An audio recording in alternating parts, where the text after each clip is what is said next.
Inter అయిపోగానే doctor కావాలన్నా engineer కావాలన్నా ఎంట్రన్స్ పరీక్ష రాయాలి. హాస్టల్ అయితే కోచింగ్ తీసుకోవాలి. ఏ ఎందుకు అనుకుంటే డిగ్రీ చేసినాక మళ్ళీ పీజీ చేస్తానికి యూనివర్సిటీలు పెట్టే ఎంట్రన్స్ పరీక్ష రాయాలి. దానికైనా కోచింగ్కు పోవాలి.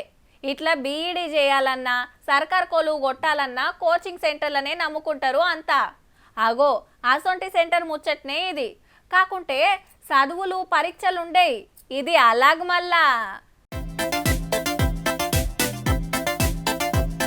ఇదెక్కడి కథరు?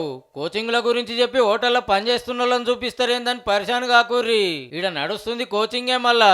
అవు ఇడ్లీలు ఎట్లా వేయాలి, పూరీల పిండి ఎట్లా పిసుకాలి, నీళ్ళు ఎన్ని కలపాలి, పిండి ఎంతసేపు నానబెట్టాలి, ప్రతి ఒక్కటి నేర్పిస్తుంటారు. హైదరాబాద్ బాలనగర్లో ఉండే కుమారన్న ట్రైనింగ్ ఇస్తుంటే టిఫిన్ సెంటర్ పెట్టాలనుకుంటే వాళ్ళంతా మునుం పెట్టిర్రు. దానికి ఇంత తిప్పలేందుకో మాస్టర్ని పెట్టుకుంటే అయిపోయాంటారేమో. మాస్టర్లు మనకు సరిగా రారు, టైంకు రారు, తాగొస్తారు. అట్లా చాలా ఇబ్బంది పడ్డాం. మేము పడ్డ ఇబ్బంది ఇంకొకరు పడద్దని చెప్పి మేము ఇట్లా స్టార్ట్ చేసినాం. అదే మనమే టిఫిన్ లేసుడు నేర్చుకుంటే గా తిప్పలేం ఉండదు కదా. అగో అట్లా హోటళ్లు పెట్టి మూసేసుకున్న వాళ్ళు, కొత్తగా దందా చేద్దాం అనుకున్న వాళ్ళకి గా తిప్పలు ఉండొద్దని 3 నెలల కిందకి కోచింగ్ సెంటర్ పెడితే 300కు మీదనే వచ్చి నేర్చుకుర్రాట. అన్నసుత మునుపు 2-3 జాగాల్లో హోటళ్లు పెట్టి మాస్టర్లతో తిప్పల పడి ఇప్పుడు ఇట్లా నలుగురికి అసరైతుండన్నట్టు.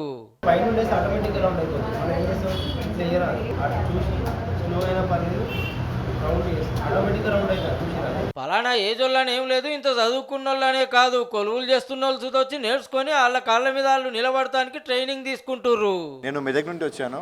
యాక్చువల్లీ నేను ఫుడ్ ఇండస్ట్రీలో మెయింటెనెన్స్ లీడ్. సో నాకు ఇక్కడ హోటల్ పైన ఇవన్నీ ఇంట్రెస్ట్ ఉంది. ఇన్స్టాగ్రామ్ చూసినప్పుడు వీళ్ళ రీల్ కనిపించింది. నేను రాజమండ్రి నుంచి వచ్చానండి. 28 ఇయర్స్ ఫైనాన్స్ ఆఫీస్లో పనిచేసి ఈ మధ్య రిటైర్ అయ్యి ఇలా వచ్చాను.